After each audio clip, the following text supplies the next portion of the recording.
Dear diarrhea, diarrhea full of shit. Just play along me, myself, and I. No one else. Yo, yo, I'm so legit. As I was doing my pre-trip this morning, DOT pre-trip, I might add, for safety and to keep your ass out of jail. If something happens and it's something that you could have found in a DOT pre-trip, including your pump down. Make sure the buzzer works. I use my horn, city horn first chance I get, and the air horn first chance I get, usually if I'm out on a highway and I'm in an area where there's nobody around.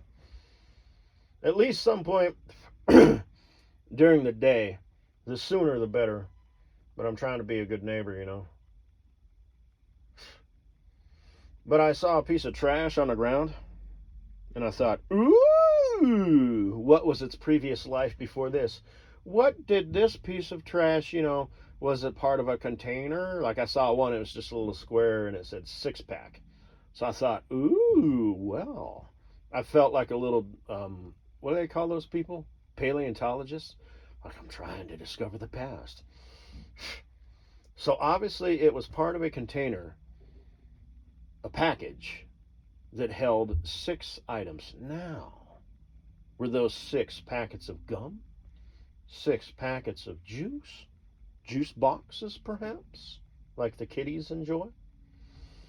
Right, Hibby Dibby? Does everybody have their mittens? No, Timmy, I don't hand out the juice boxes until late afternoon because it's a sugar, it's fast burn. You don't want everybody like, yeah.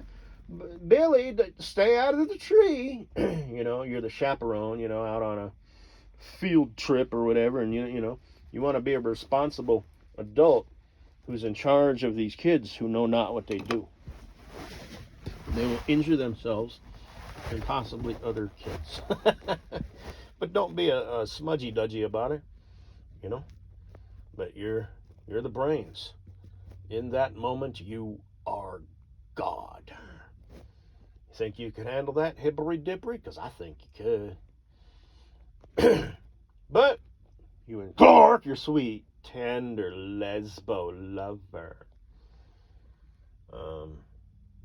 Obviously, kids are kind of out of the picture unless, you have a surrogate. Surrogate, that's, you do the sperm bank thing and all that. That's not what you want, though, is it, hibbery dibbery? You want to take the horse carriage rides, and fall in love and decide, this is the man I want to spend the rest of my life with. You and every other woman on planet Earth. But you, hibbery dibbery.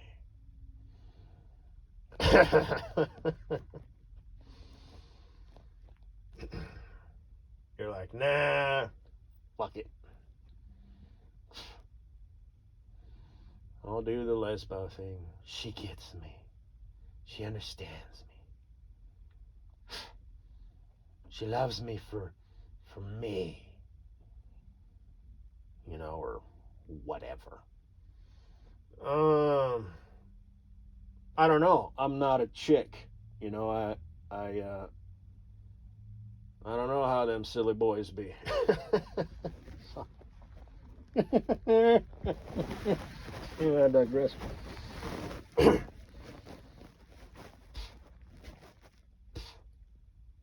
I don't think you know either, do you, Hebber Dibber? Have you ever been with a real man? I'm gonna say no. Well, maybe, but like I said, you are insufferable. He's my man. Anyway, but I saw this. This place that I currently and hopefully continue to drive for is used to put little not stickers, but you'd put them under the flap on pigtail stating the day and time that you delivered. And they stopped doing that, which makes sense to me because I don't see what help they really are, and all they really are is garbage. I'm sure a lot of drivers just, chuck them on the ground because they're human. So the wind picks them up, and pretty soon, like this neighborhood, several yards off to the left here, they start getting trash, from this establishment right here, and they're like, it's not exactly being a good neighbor, But what I used to do for fun, to be funny, is if I found a big old piece of trash, I'd use it instead of the sheets that they'd give us, because they used to staple them right to the bills. And one time I found it was like a microwave box, and I unfolded it, so it was like 3 feet by 4 feet, or maybe not 4 feet, but a big damn box, and I stuck it under there. If I found a piece of wood, from a pallet or something, I'd use that. So I can't think of anything else, but I was just always, Mr. Funny Boy. Man, I discovered a bunch of shit you can search by state and whatnot as far as these military vehicles go and whatnot.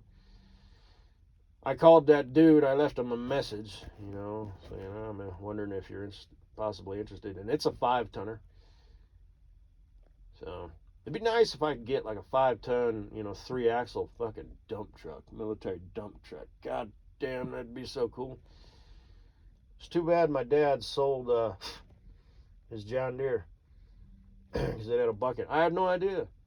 All it needed was a little TLC. If you let vehicles or equipment sit, you have to go resurrect them. And you realize, this is kind of a pain in the ass.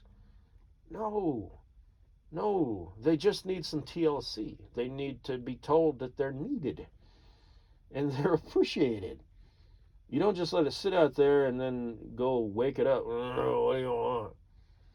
It's like, nah, I just want to drive you. I just want to hear you run. I just want to look at your rusty green paint that's faded from the many, many years in the sun and the days of productive hard work. I appreciate you.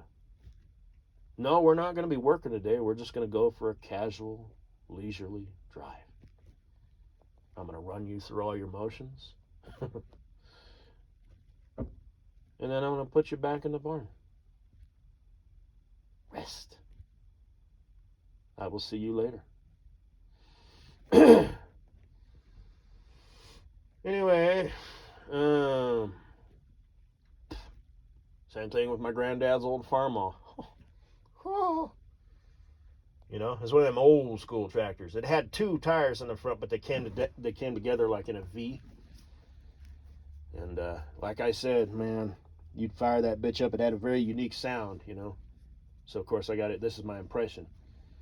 I've got the John Deere 3020 in my nostalgic. One of them's got straight pipes, or a straight pipe, so it sounds a little bit different. And then the other one is just a shit. But I can't find. I've tried to look at, because I don't exactly remember what year it was. But you'd fire it up, and just big old beastly thing, clutch pushed in real hard. It was like a foot of travel. You'd fire it up, and it'd go. The starter with the engine getting that shit going, just and it was sweetness. You know what I mean? It just needs love. It needs to know. And like I said, it's just a machine. I'm not really that guy. I don't, you know what I mean? I'm being funny here. I mean, I'm being very, very real. But, it's a piece of equipment. You take care of it, it will take care of you.